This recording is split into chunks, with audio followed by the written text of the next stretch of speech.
eu tô indo viajar, mas não podia deixar de comentar as notícias hoje que nós temos nos jornais. Aliás, uma série de notícias muito ruins para o Brasil e para o governo Bolsonaro. A economia, o crescimento da economia, o baixo crescimento da economia, que as pessoas já estão chamando do PIBinho do Bolsonaro.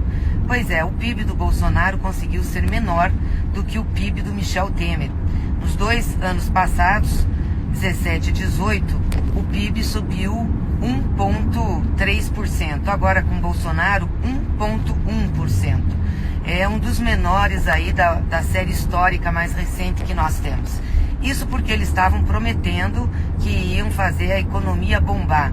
As reformas trabalhistas, a emenda constitucional 95, que é a emenda do teto dos gastos, a reforma da Previdência e tantas outras medidas que eles tomaram para retirar direitos, para cortar gastos, para, enfim, impedir que tivesse investimentos públicos, achando que isso é o que iria salvar a economia. Muito pelo contrário, a economia está muito ruim.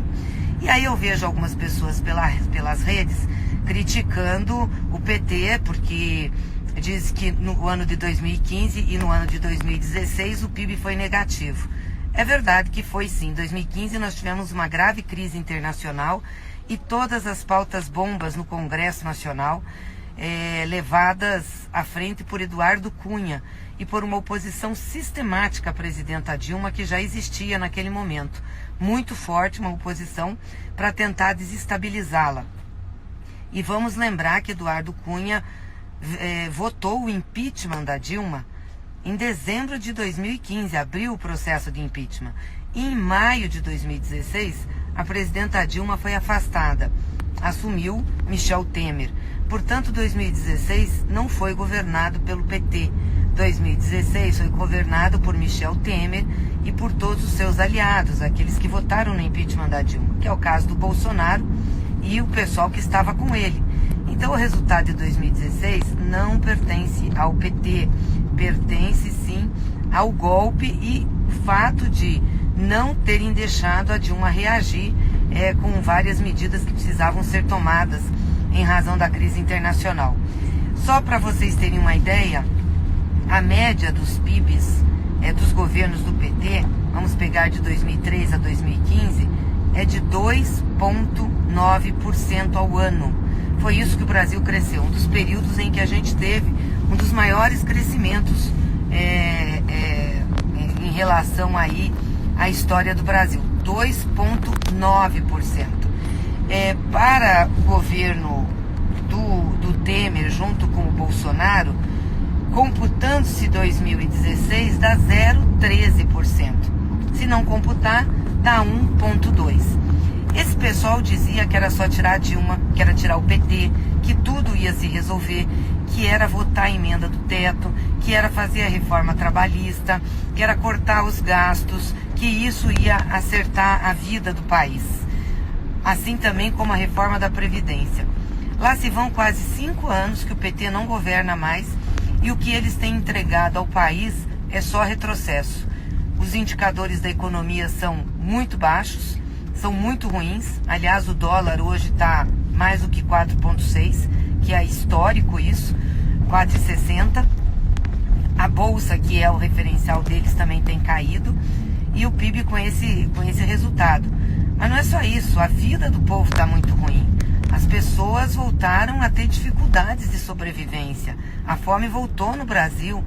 No interior, as pessoas voltaram a comer. No interior e na periferia das grandes cidades, as pessoas mais pobres voltaram a ter que fazer mistura de água com farinha, porque não tem leite, porque não tem alimento.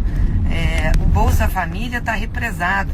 Hoje tem uma notícia no jornal, no estado de São Paulo, dizendo que para o Nordeste foi liberado um número de bolsas de apenas 3% a mais, quando na realidade precisava 50% a mais, que é uma das regiões com mais problemas que nós temos, em relação à fome e à pobreza.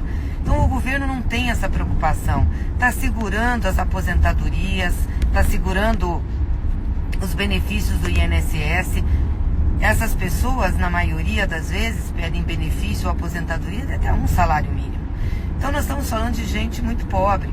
o desemprego continua na casa dos 12 milhões, não tem preocupação com a saúde, com a educação, é sempre corte nos gastos, estamos sem investimento público, não tem como fazer desenvolvimento, pessoal, se não tiver investimento. E quem puxa o investimento privado é o público. Em nenhum país o privado sai investindo sem ter segurança de que o Estado vai investir também, que vai ter contrapartida. É assim que acontece. E o que nós estamos vendo é que tudo isso está represado. Hoje o presidente da Câmara, Rodrigo Maia, fala que é importante o gasto público para o desenvolvimento. Ótimo, que bom, Rodrigo Maia. Então coloque para votar aquela emenda constitucional que revoga a emenda do teto dos gastos. Porque aí nós vamos ter condições de investir e nós vamos ter condições de ter políticas sociais, de ter gastos com programas sociais que são importantes. Né? Bom, não bastasse tudo isso, essa tragédia para o governo do Bolsonaro, que disse que ia fazer acontecer, ele e o Paulo Guedes, ontem Bolsonaro, que critica o Congresso, que está ajudando a chamar uma manifestação para o dia 15 contra o Congresso Nacional, porque diz que o Congresso não deixa ele governar, diz que o Congresso atrapalha porque colocou um orçamento impositivo de 30 bi, fez um acordão com o Congresso, um acordão. O Centrão, o pessoal da direita, o dito Centrão, que é a direita, manteve o veto dele contra o orçamento impositivo, contra dar recurso para o relator e, em troca disso, ele está mandando um projeto de lei que vai ser votado na semana que vem, em que coloca dinheiro para o relator, dividindo entre Senado e Câmara. Ou seja, um faz de conta. Mantém o veto, ele fala grosso, faz manifestações e depois manda dinheiro através de um projeto de lei que fica tudo como estava. Então, esse tipo de bravata, esse tipo de posição do presidente da República é muito ruim. É de desestabilização e, mais do que isso, é de mentir para a população. Porque se ele não queria que tivesse o orçamento impositivo, por que ele vai mandar um outro projeto de lei dando dinheiro para a Câmara? Então ele consegue fazer com que mantenha os vetos e manda um projeto de lei distribuindo dinheiro, que como se fosse o acerto por ter mantido o veto. Isso é muito ruim. Então, Bolsonaro é um homem que faz acordo às escondidas, o que é pior. Fala que não faz, ataca o Congresso, ataca as instituições e vai lá e faz acordo com essas instituições. E ontem um vexame total, ele na frente do Palácio do Alvorada, com um cara da área, um cara que foi lá fazer,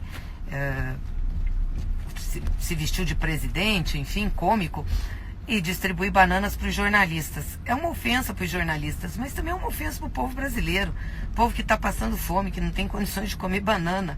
Mas ele fazer um negócio desse, não se dá o respeito, não se dá o respeito de cargo de presidente. O Brasil sofrendo com tantas dificuldades e ele fazendo esse tipo de coisa.